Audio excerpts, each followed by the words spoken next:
I still use the Series 3 Apple Watch that was released along the iPhone X back in 2017. It's my daily watch, and it's a fantastic everyday Apple Watch companion. A lot of people talk about how it should have been discontinued a long time ago by Apple, but was only discontinued a couple of months ago. And, well, that is true. They definitely milked this watch for all it's worth. I still think it actually is a great watch, and it serves what I do on a daily basis rather well, actually. I have nothing that has compelled me to upgrade my Apple Watch. Chances are this year when it comes September and the next generation of Apple Watches come out, I will probably be a little bit more inclined to update because at that point it'll be 5 or 6 years since I've gotten a new Apple Watch. But let's dive into the reasons that I'm continuing to use this version of the Apple Watch in 2023. First and foremost, the Series 3 of the Apple Watch was the first model that had cellular connectivity. So no matter where you are, the Apple Watch can remain connected and get your text messages and continue to keep you updated on things like the weather and stocks and things like that no matter where you go. Which is really convenient, and I have found that super useful when I go to places like water parks or we have a lot of springs and things like that close to where I live now. It's really nice to be able to have this on my wrist when I do things like kayaking or go to a water park. That way I can still get important messages and things like that no matter where I am, but I don't have to take my phone or worry about anything damaging the devices that are important to me. This one's held up really well and it's super durable in those situations, and I think that the cellular connectivity is something that is absolutely worth it on the Apple Watch. The base Apple Watches don't actually come with that cellular connectivity, which is unfortunate. If you get the aluminum model, you can pay extra to get it. This is the stainless steel model, so it came with that cellular connectivity by default. Another thing that at least I find with the Apple Watch is that not a whole lot has changed. They still offer a stainless steel option. They still offer an aluminum option, albeit in more colors than they used to. The Apple Watch now comes in a variety of fun, fancy colors, and you can get them in colors that I don't even know that I would want to have on my wrist. As much as I love the color red, it's by far my favorite color, but I don't think I would want to have that on my wrist every single day. So for me, chances are when I do decide to get another Apple Watch, it will continue to be the stainless steel model.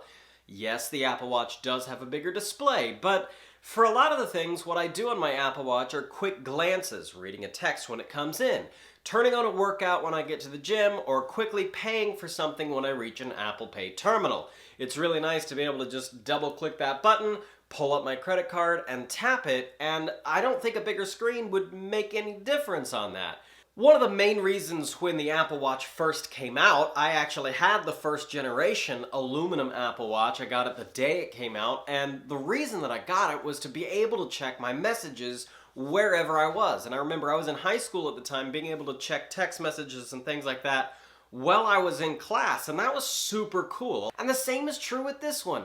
All these software updates later, and you can still get all of your text messages, all of your notifications forwarded right to your watch. So when I'm at work, I can look down and I can see a text message and see if it's something that I feel the need to respond to by pulling out my phone and giving a detailed message, or if it's something that the quick pre-made responses are capable of handling. Another great thing that I think the Apple Watch has is a feature called Scribble, which allows you to write out a message on your Apple Watch. The latest Apple Watches actually have a full-fledged keyboard, but can you seriously imagine sitting there and doing this to respond back to a message? So for me, the Scribble feature is really nice. I know a lot of people don't like Scribble, but for me, I've had no issues with it, and I prefer it over dictation, because when the Apple Watch first came out, the only way to respond to messages was with dictation or the pre-built responses. The primary use for the Apple Watch for me is to track workouts at the gym. I've had a gym membership for about a year now, and I go pretty much 3 or 4 times a week on a regular basis. For me, when I go and I do cardio-related exercises, I enjoy being able to keep track of the calories, not only of my workouts, but compete with friends as well who have Apple Watches. So I have a couple of friends who track their workouts on their Apple Watches, and it's really nice to keep up and see how they're doing, and it's a great motivator for me to see how I am doing in comparison to them. I get competitive with that kind of stuff, and it's been great in my fitness journey so far. And well, a lot of them actually have newer Apple Watches than I do. My Series 3 has the same ability to compete back and forth with other Apple Watch users. Another really nice thing is that the Apple Watch has interchangeable bands. You can dress it up as much as you can for a smartwatch, and you can also dress it down for the gym, which is really nice. That's one of the things that I think makes this Apple Watch fantastic. All of the current bands, when they come out, are still compatible with this. Apple has not changed the way that you change and interact with the band mechanism on the watch. So any Apple Watch band that was released back when the Apple Watch very first came out, all the way up to anything you see in the Apple Store today, works with every single model of the Apple Watch. So this Series 3 can use absolutely all of the bands that the Apple Watch Ultra can use, which is the newest high-end Apple Watch. So yes, the Apple Watch Series 3 is an old Apple Watch by all means. I wouldn't recommend anybody go out and buy one brand new. That's not the point of this video. I guess the point that I'm making in this video is that even though there have been new Apple Watches year after year, something that I've been trying to do is hang on to my technology for a little bit longer. I used to be the person that upgraded every single year and got the latest technology the minute it came out. But I've been trying to hold on to that tech and see how it holds up over the course of several years.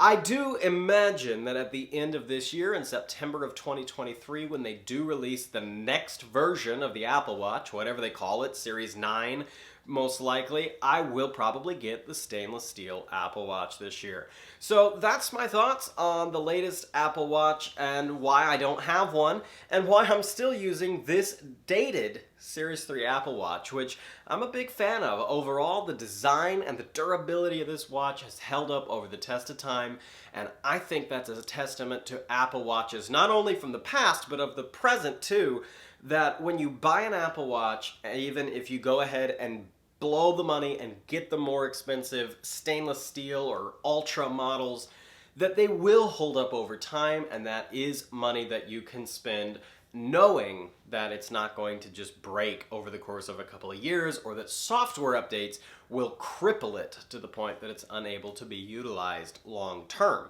So while it's not the investment that I think a lot of people would get out of like a Rolex, I do think that the Apple Watch is a fantastic, well-rounded watch, and that is why I continue to use my watch all the way up to today. If you enjoyed this video and found any of it interesting, definitely go ahead and subscribe, leave a comment down below. I'd love to talk to you about your Apple Watch purchases, why you think the Apple Watch Series 3 is a great watch, or why you think I'm crazy. I would love to have a conversation with you down below. So I'll catch you in the next one.